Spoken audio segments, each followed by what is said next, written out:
హల్లెలూయా, దేవునికి స్తోత్రం. దేవుడైన యేసు ప్రభువారు ఈరోజు మనకు పరిశుద్ధ గ్రంథం నుంచి ఇస్తున్న వాగ్దానము గలతీయులకు రాసిన పత్రిక 5వ అధ్యాయం 14వ వచనం. ధర్మశాస్త్రం అంతయు నిన్ను వలె నీ పొరుగువానిని ప్రేమించుము అను ఒక్క మాటలో సంపూర్ణమై ఉన్నది. నిన్ను వలె నీ పొరుగువాన్ని ప్రేమించు అనే ఒక్క ఆజ్ఞలోనే, అది దేవుడైన యేసు ప్రభువారు ఇచ్చిన ఒక్క ఆజ్ఞలోనే మొత్తం ధర్మశాస్త్రం అంతా కంప్లీట్గా ఫినిష్ అయింది అని, అంటే కంప్లీట్ అయింది అని దేవుడైన యేసు ప్రభువారు చెప్తున్నారు.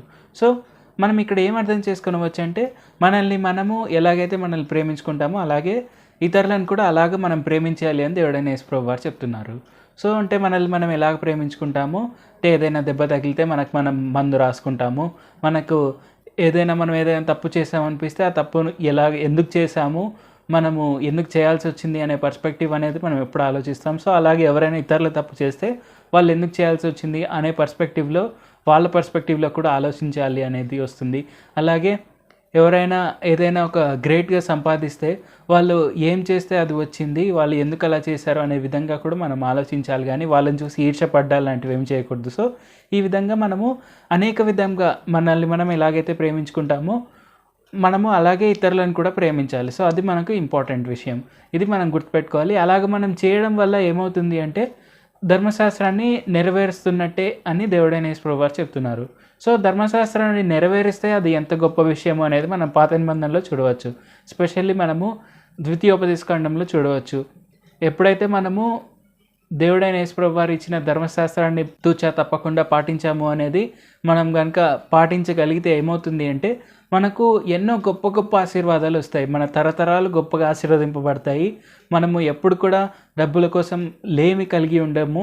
అలాగే మనం ఎప్పుడు కూడా గొప్పగా ఆశీర్వదింపబడతాము. ఆయన వైపే చూస్తూ మనము సంతోషంగా ఆనందంగా జీవించవచ్చు. ఒక రాజులాగా ఈ భూమిపైన జీవించవచ్చు. సో అది మనకు క్లియర్గా అర్థమవుతుంది. అది మనము పాటించడం అనేది కూడా మనకు ఎలాగైతే మనల్ని మనం ప్రేమించుకుంటామో అలాగే ఇతరులను పాటించాలి అనేదే దేవుడైన యేసు ప్రభువారు ఇచ్చిన ఆజ్ఞ. సో అంత కాంప్లెక్స్ ధర్మశాస్త్రాన్ని దేవుడైన యేసు ప్రభువారు ఒక్క సింపుల్ ఆజ్ఞలోకి సింప్లిఫై చేశారు. ఆ విధంగా మనం ఒక్క ఆజ్ఞ పాటిస్తే చాలు, ధర్మశాస్త్రం మొత్తం నెరవేరుస్తున్నట్టే అని చెప్పారు. ధర్మశాస్త్రం నెరవేరుస్తూనే మనం ఇంకో ఆజ్ఞ ఏది పాటించాలి అంటే మన పూర్ణ శక్తితో, మన పూర్ణ బలంతో, మన పూర్ణ ఆత్మతో దేవుడైన యేసు ప్రభువారిని మనం వెంబడించాలి.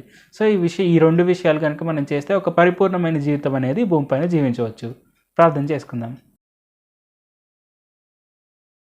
పరిశుద్ధ జీవాధిపతి జీవంగల దేవ యేసయ్య, ఈరోజు మాకు ఇచ్చిన ఈ గొప్ప వాగ్దానాన్ని బట్టి మీకే వందనాలు తండ్రి. యేసయ్య, మేము ఎప్పుడు కూడా మీ యందు విశ్వాసం కలిగి ఉండేందుకు, మీరు మాకు ఇచ్చిన 2 ఆజ్ఞలను తప్పకుండా పాటించేవారు వెళ్ళేందుకు సాయం చేయండి. అలాగే స్పెషల్గా మీరు మాకు ఇచ్చిన ఆజ్ఞ ఏదైతే ఉందో, మమ్మల్ని మేము ఎలాగ ప్రేమించుకుంటామో ఇతరులను కూడా అలాగ ప్రేమించాలి అనేది, ఆ ఆజ్ఞను కనుక మేము ఫాలో అయితే ధర్మశాస్త్రాన్ని సంపూర్ణంగా ఫాలో అవుతున్నాము అని మీరు మాకు తెలియపరిచినందుకు మీకే వందనాలు తండ్రి. తప్పకుండా మేము మమ్మల్ని ఎలాగ ప్రేమించుకుంటామో ఇతరులను కూడా అలాగే ప్రేమించేందుకు సాయం చేయండి. మమ్మల్ని ఆశీర్వదించండి యేసయ్య. మేము తప్పకుండా మీ మార్గంలో నడిచి వారు వెళ్ళేందుకు సాయం చేయండి యేసయ్య. మేము అలాగ ఫాలో అయితే మాకు వచ్చే ఆశీర్వాదాలు ఎంత గొప్పగా ఉంటాయో అది కూడా మీరు మాకు తెలియపరిచినందుకు వందనాలు తండ్రి. యేసు నామములో అడుగుచున్నాం తండ్రి. ఆమేన్. Thank you Jesus.